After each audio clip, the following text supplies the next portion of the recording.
We start off here. We're continuing to follow this breaking news of a multi-vehicle crash on I-95. One person is dead at that scene. All southbound lanes at Marina Mile Boulevard are shut down and have been for nearly 6 hours at this point, as emergency personnel are still on the scene. We have live team coverage this morning. Local 10's Andrea Martinez monitoring traffic. But first, we begin with Local 10's Trent Kelly live on the scene in Fort Lauderdale with more. Trent. Yeah, that's right, Andrew and Alex. Troopers now confirming to us this crash, multi-vehicle crash, and involved 6 cars in total, including one person who simply pulled over to try and help.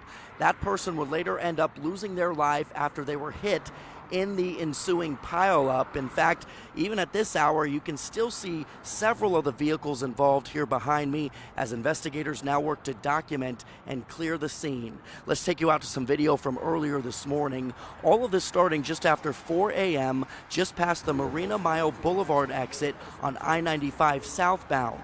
According to FHP, this all began when 2 cars got into a wreck here in the middle of the interstate. At some point, they say several other cars that were passing by failed to see the 2 other wrecked vehicles, causing this multi-car collision. That is when this pileup began, to the point where 6 cars in all were involved. Now, as I mentioned earlier, troopers do say that there was at least one driver who wasn't involved in the initial crash, but simply pulled over to help. That person, we're told, was killed after they were hit in the ensuing wreck. In addition to that one death, we're told several other people had to be taken to the hospital in critical condition. So far, no word yet as to how they're doing this morning.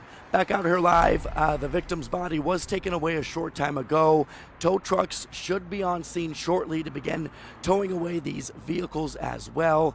But for now, avoid I-95 southbound if you can. Reporting live from Fort Lauderdale, I'm Trent Kelly. Andrea, over to you. Thank you, Trent, for that report. So it is 10:03 right now this morning, and as Trent just told you, this stretch of I-95 has been shut down for about 6 hours now, since 4 a.m. this morning. So you can see right here, this is your southbound lanes of I-95. No one's on there. That's where that closure is, just before Marina Mile Boulevard. State Road 84 pretty busy as people try to divert and work their way around that closure. So you can see purple is where that closure is. Those delays before and after it, just before around Broward Boulevard on I-95, things slow down to 14 to 16 miles per hour. You'll want to avoid hopping on I-95 southbound, especially as you get ready ahead of the big Super Bowl night tonight. If you're maybe heading out to do groceries, heading out to a friend's house, do not take I-95 southbound at this hour right at Marina Mile Boulevard. Your alternate route instead, because you'll see about anywhere from Broward Boulevard down to Marina Mile, 3 miles of those delays. You'll want to take US 441 or the Turnpike instead.